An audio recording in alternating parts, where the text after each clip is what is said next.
It's Arj Barker. Thank you very much. Thank you. It's great to be here in Melbourne. Later this year, I'll head up to another one of the classic Australian cities, Brisbane.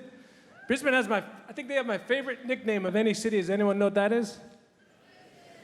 BrisVegas. That's a classic nickname because a lot of times with nicknames you say, where'd they get that from? How'd they think of that? But with BrisVegas, you understand right away. The second you get off the plane, you say, oh, I get it now. Las Vegas is in a dry, arid desert, and Brisbane is in a subtropical floodplain. Las Vegas has about 1 million casinos of every size, shape, and theme imaginable, and Brisbane has one.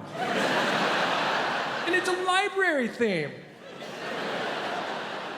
But perhaps the most striking comparison of all, and everyone knows the answer to this, what happens in Vegas? Exactly, and why is that? Because you did some crazy shit there. You don't want your partner, your boss, or your children to find out about it. Well, similarly, what happens in Brisbane stays in Brisbane. However, this is because people rarely leave Brisbane with a story worth telling.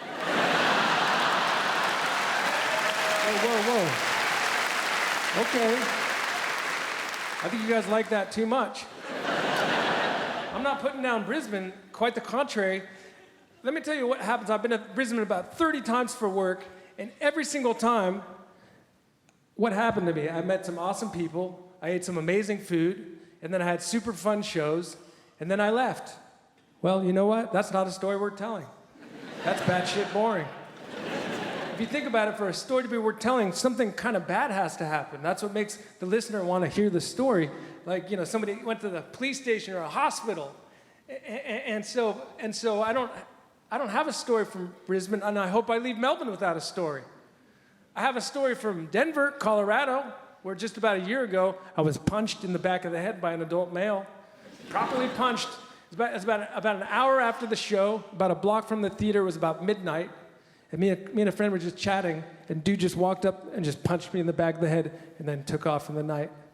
And by the time I figured out what happened, all I could think was, great, now I'm gonna die.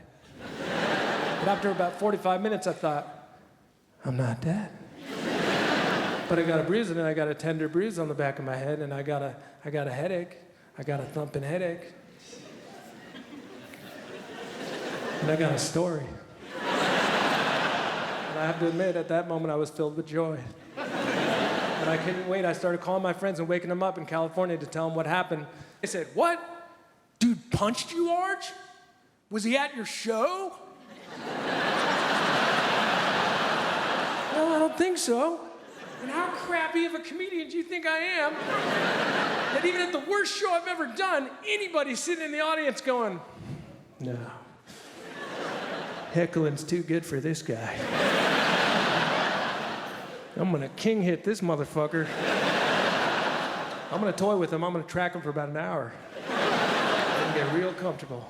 But even after I said that, I regret that because the preferred term is coward's punch. Back in the States, we call it a sucker punch, because that's what cowards do. That's what suckers do. And also, calling it a king hit almost makes it sound cool, which it's definitely not. And it's also just simply incorrect to call it a king's hit, because that's not a king's hit. This is a king's hit. Hit him. Thank you very much. Thank you.